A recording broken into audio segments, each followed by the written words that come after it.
Hi everyone, welcome to my channel. My name is Muskan Bansal and I am chartered accountant by qualification. So आज की video में मैं आपको बताऊंगी कि जो थ्योरी सब्जेक्ट होते हैं सीए में या फिर सीएस में या सीएमए में उन सबको टैकल कैसे करें, रिवाइज़ कैसे करें और उसको टिल द एग्ज़ाम्स उसको रिटेन कैसे रखा जाए। तो इस वीडियो में मैं उसी के बारे में बात करूँगी, कुछ आपको टिप्स बताऊँगी जिससे कि आपको थ्योरी को टैकल करना काफ़ी आसान हो जाए और इजी हो जाए, क्योंकि थ्योरी को याद रखना याद हो जाती है बट बार बार उसको रिवीजन करना होता है जिससे कि वो हमारे माइंड से वो स्लिप ना हो जाए। ठीक है, तो उसके भी कुछ तरीके होते हैं, अगर हम उन तरीक़ों को फॉलो करें तो काफ़ी हमें हेल्प मिलती है।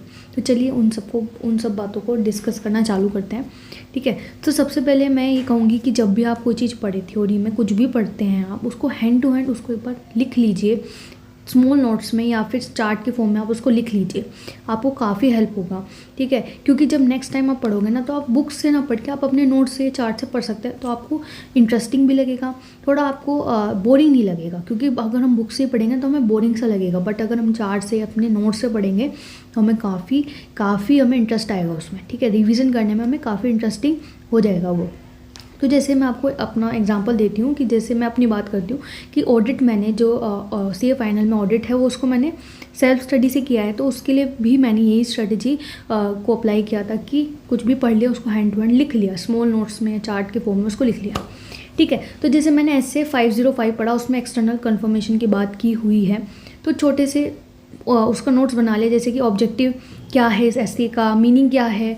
ठीक है, पॉजिटिव कन्फर्मेशन या नेगेटिव कन्फर्मेशन का क्या मतलब है, किस एरिया में हम इसको लगा सकते हैं, क्या क्या प्रोसीजर होगा, फैक्टर कंसिडरिंग डिज़ाइंस के बारे में लिखा हुआ है। तो बुक में तो काफ़ी लिखा है, पोर्शन काफ़ी सारा है, बट उसको नोट्स में मैंने छोटा एरिया में उसको कवर कर दिया। ठीक है, जैसे कि ऑडिट प्रोसीजर्स क्या होंगे उस स्पेशल सर्कमस्टांसेस में। ठीक है, अगर डाउट क्रिएट होगा तो क्या करना है, अगर रिलायबल नहीं है, मान लीजिए एविडेंस आया है वो रिलायबल नहीं है तो क्या करना है, और भी बहुत चीज़ें हैं कि इतने पोर्शन को आप इतना कर सकते हो अपने नोट्स बना के, अपने चार्ट्स बना के, जिससे कि आपको ही मदद मिलेगी उस चीज़ को दोबारा से रिवाइज करने में। ठीक है, तो मेरा सजेशन है कि आप जब भी कोई चीज़ पढ़ लें ना उसको हैंड टू हैंड एक बार लिख लें। ठीक है, hand to hand small notes बना के लिख लें, चार्ट्स बना के आप उसको लिख लीजिए। ठीक है, सेकंड थिंग, जैसे ये नोट्स बनाए थे कि अगर इंटरनल कंट्रोल की सरप्राइज उसकी टेस्टिंग करनी है तो उसका सरप्राइज चेक करना है, तो क्या क्या है, काफ़ी सारे, इतना सारा पोर्शन लिखा था बुक में, तो इसको मैंने इतना छोटा कर दिया कि मुझे आराम से समझ में आ गया। ठीक है, आराम से मुझे समझ में आ गया कि अच्छा हाँ ऐसे कर लेना चाहिए।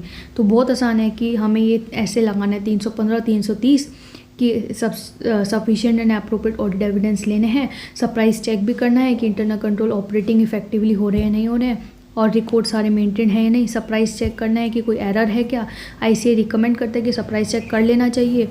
ठीक है, सरप्राइज चेक की नीड एंड फ्रीक्वेंसी क्या होनी चाहिए, किसके ऊपर डिपेंड करते हैं, based on circumstance, client transactions की नेचर क्या है ना, ट्रांजेक्शन जो हुई है वो कितनी इंपॉर्टेंट है, ये सारी चीज़ें। तो उसको मैंने इतने छोटे नोट्स में लिख दिया। तो मेरा मतलब है कि अपने नोट्स बना लीजिए ज़रूर, आपको काफ़ी हेल्प होगा। ठीक है, नेक्स्ट वेरी इंपॉर्टेंट, जब भी आप कोई चैप्टर फिनिश करते हैं, मैंने बोला जब भी आप कोई चैप्टर फिनिश करते हैं तो उसको सबसे पहले तो आप सारे अपने नोट्स या रिवाइज जो भी चार्ट बनाए हैं उसको रिवाइज कर लीजिए, एंड आप अपनी ऑडियो रिकॉर्डिंग ज़रूर कर लीजिए। इससे क्या होगा, जब आप नेक्स्ट टाइम उस चीज़ को पढ़ेंगे तो आपको काफ़ी हेल्प होगा। ऑडियो रिकॉर्डिंग का भी मैंने यहाँ पे एग्जांपल दिया हुआ है कि जब मैंने कोई चीज़ पढ़ी थी तो मैंने भी उसके ऑडियो रिकॉर्ड करा था, तो मैं आपको वही सुनाती हूँ पहले। ठीक है, तो आप ज़रा सुनिए। तो हम रिवाइज करते हैं कंपनी इनकॉर्पोरेटेड आउटसाइड इंडिया, मतलब फॉरेन कंपनी। चैप्टर 9 है।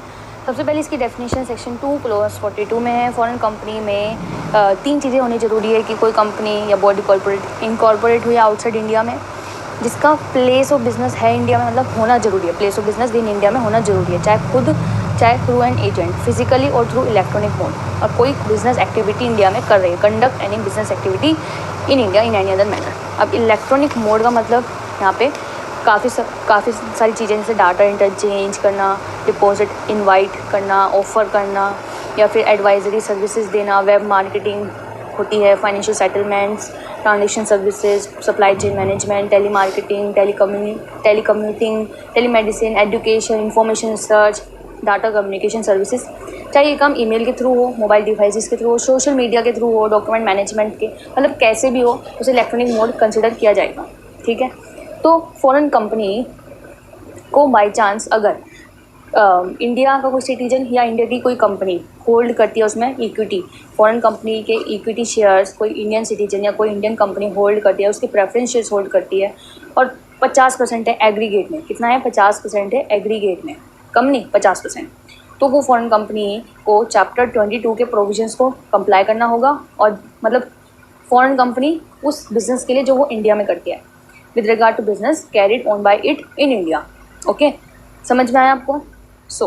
अब आते हैं कि अगर कोई फॉरेन कंपनी है जो कि इंडिया में अपना काम कर रही है तो सेक्शन 380 की शुरुआत होती है। रजिस्ट्रार के पास जैसे डॉक्यूमेंट्स भेजने होते हैं रजिस्टर करवाने के लिए, तो within 30 days of the establishment of its place of business in India deliver to the registrar for registration. क्या? सर्टिफाइड कॉपी MOA AO की। तो आपने सुना, ये एग्जाम्पल था फॉरेन कंपनी का जो चैप्टर है उसको मैंने ऐसे बोला था। आप इसमें मेन क्या क्या बोल सकते हैं, लिमिट्स, सेक्शन नंबर, कोई भी इंपॉर्टेंट लाइन लगती है उसके बारे में, कोई इंपॉर्टेंट सेक्शन है तो उसके बारे में पूरा का पूरा आपको बताना है कि जिससे कि आपको याद रहे। ठीक है, अपने खुद के सेल्फ ऑडियो नोट्स बनाएंगे आप तो आपको काफ़ी हेल्प होगा जब आप नेक्स्ट टाइम उस चीज़ को रिवाइज करेंगे। तो ऐसे मैंने काफ़ी चीज़ों के नोट्स, ऑडियो नोट्स बनाए हुए हैं। एंड मैं ये कहूँगी जैसे आप कोई केस स्टडी पढ़ रहे हैं उसका आप ऑडियो रिकॉर्डिंग कर सकते हैं। आप कोई क्वेश्चन कर रहे हैं, क्वेश्चन बहुत कॉम्प्लिकेटेड है बट आपने उसको अब सोल्व कर लिया, उसका भी आप ऑडियो रिकॉर्डिंग कर सकते हैं जिससे कि वो क्वेश्चन में आपको दोबारा से इतना दिमाग ना लगाना पड़े, जस्ट आप अपनी ऑडियो सुनो और आपका काम बन जाए। तो मैं क्या कहना चाहती हूँ कि अपने ऑडियो रिकॉर्डिंग ज़रूर कीजिए, काफ़ी हेल्प होगा। आप मान लीजिए आपको एक चैप्टर कंप्लीट करने में सपोज़ कीजिए 4 hours लग गए, तो आप देखना ऑडियो रिकॉर्डिंग में आपकी 40 minutes में कंप्लीट हो जाएगी। नेक्स्ट टाइम आपको सिर्फ 1 hour लगेगा। 40 minutes आप ऑडियो सुन लेंगे, 20 मिनट आप एक बार फटाफट देख लेंगे तो आपका पूरा चैप्टर हो गया। समझ आया आपको? नेक्स्ट करते हैं कि सपोज़ कीजिए आप कोई भी अपने नोट्स लिख रहे हैं तो उसमें कोशिश कीजिए कि पूरा वर्ड ना लिख के आप उसके इनिशियल्स लिख दीजिए।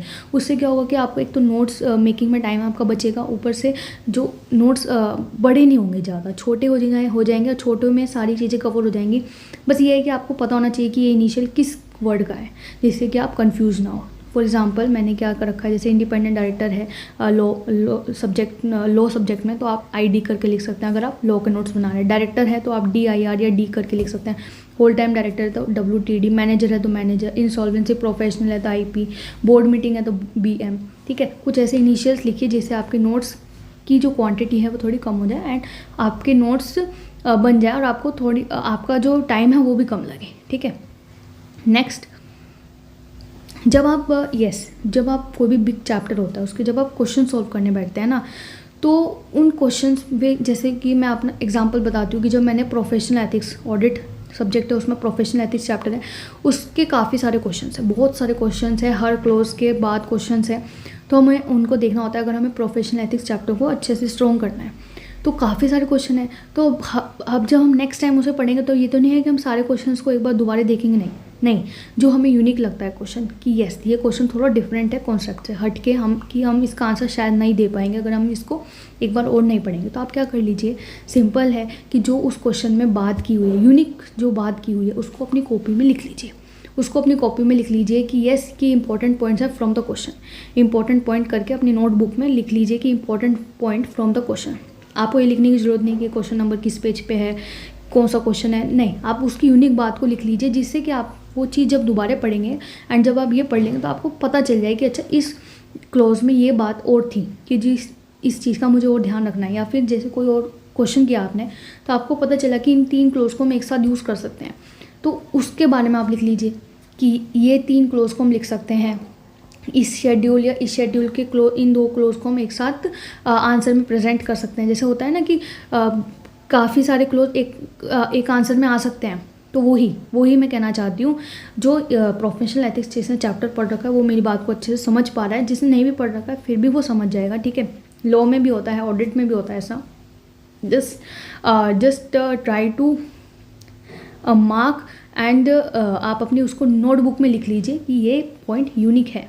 ठीक है, important points from the question. ठीक है, ओके। ये ऐसे करके इंपॉर्टेंट पॉइंट्स फ्रॉम क्वेश्चन, ठीक है। नेक्स्ट मैं ये कहूँगी कि आप एक ये मत सोचिए कि सारा चीज़ें आपको एक ही दिन में कवर करनी है। जैसे एक स्मॉल चैप्टर, जैसे अभी फॉरेन कंपनी की मैंने आपको ऑडियो सुनाई, इतना बड़ा चैप्टर नहीं कि जिसको आप एक दिन में शायद ना कर सको। सबकी स्पीड अलग अलग होती है। मैंने भी शायद एक दिन में नहीं किया था, 2 दिन लग गए थे, क्योंकि काफ़ी सारा पोर्शन है, काफ़ी सारी चीज़ें हैं इसमें भी। तो जैसे कोई और सा चैप्टर है जो छोटा है उसको एक दिन में कर सकते हो, बट जो बड़े चैप्टर्स हैं, अगर मैं सीए फाइनल के लॉ की बात करूँ तो डायरेक्टर काफ़ी बड़ा चैप्टर है, ठीक है। जो board meeting and it's power है वो बहुत बड़ा चैप्टर है, तो उसको आपको करने में एटलीस्ट 2 डेज तो जाएंगे या 3 भी जा सकते हैं। तो आप ऐसा रखिए कि एकदम आप, क्योंकि अगर एक ही चैप्टर को आप एक ही दिन में ख़त्म करना चाहेंगे तो एग्जॉस्ट हो जाएंगे, सारी चीज़ें याद नहीं होंगी एंड ऑफ कोर्स सारे एक साथ नोट्स नहीं बनेंगे, चार्ट्स नहीं बनेंगे, या फिर ऑडियो रिकॉर्डिंग नहीं हो पाएगी। तो जितना आप पढ़ रहे हैं ना उसको तो आप हैंड टू हैंड नोट्स बना लीजिए, बट आप चैप्टर जब कंप्लीट कर लेते हैं उसकी ऑडियो रिकॉर्डिंग कर लीजिए। तो मेरे कहने का मतलब ये है कि आप सारा, ये नहीं है कि आपको पूरा का पूरा चैप्टर एक ही दिन में ख़त्म करना है। छोटा है तो आप कर सकते हैं, बट बड़ा है तो उसको 2-3 दिन में कीजिए, ठीक है। और रिविज़न करना बहुत बहुत बहुत ज़रूरी है अगर आपको अच्छे मार्क्स सिक्योर करने हैं, उसको याद रखना है टिल द एग्ज़ाम। तो ये 5 बातें अगर आपने इनको अच्छे से इम्प्लीमेंट कर लिया तो थ्योरी में आपको दिक्कत नहीं आएगी। थ्योरी आपके लिए एक ऑब्स्टेकल नहीं बनेगी आप टू क्लियर द एग्ज़ाम्स, ठीक है। आप इन सबको फॉलो कीजिए। पहली बात मैंने ये कही कि आप अपने नोट्स या चार्ट्स बना लीजिए हैंड टू हैंड जो भी आप पढ़ रहे हैं। सेकंड मैंने कही कि ऑडियो रिकॉर्ड कर लीजिए जब आप चैप्टर ख़त्म करते हैं। उससे क्या होगा, नेक्स्ट टाइम जब आप पढ़ेंगे तो आप ऑडियो सुन लीजिए और आपका काम बन जाएगा। तीसरा मैंने ये कहा कि जब भी आप कोई बिग चैप्टर के क्वेश्चंस करते हैं तो क्वेश्चंस क्योंकि काफ़ी सारे होते हैं, तो कुछ क्वेश्चन ऐसे होते हैं कि डिफरेंट होता है, थोड़ा यूनिक होता है, तो उसका जो यूनिक पॉइंट है आप अपने नोटबुक में लिख लीजिए। फोर्थ मैंने ये कही कि अपने नोट्स को थोड़ा स्मॉल करने के लिए जो वर्ड हैं उनके इनिशियल्स लिख लीजिए, जिससे कि आपका टाइम भी ज़्यादा ना लगे और आपकी नोट्स की जो क्वांटिटी है वो भी कम हो जाए। एंड फिफ्थ मैंने ये कहा कि जो भी बड़ा चैप्टर है उसको 2 या 3 दिन में फिनिश कीजिए और जो छोटा है उसको 1 दिन में, जिससे कि आपका माइंड एग्जॉस्ट ना हो और आपको ये ना लगे कि मुझे ये भी करना है, ये भी करना है, ठीक है। तो ये बात थी थ्योरी सब्जेक्ट को टैकल करने की। उम्मीद है आपको वीडियो अच्छी लगती है। वीडियो पसंद आती है तो लाइक करना, चैनल को सब्सक्राइब करना। मिलते हैं अगली वीडियो में, तब तक के लिए बाय बाय।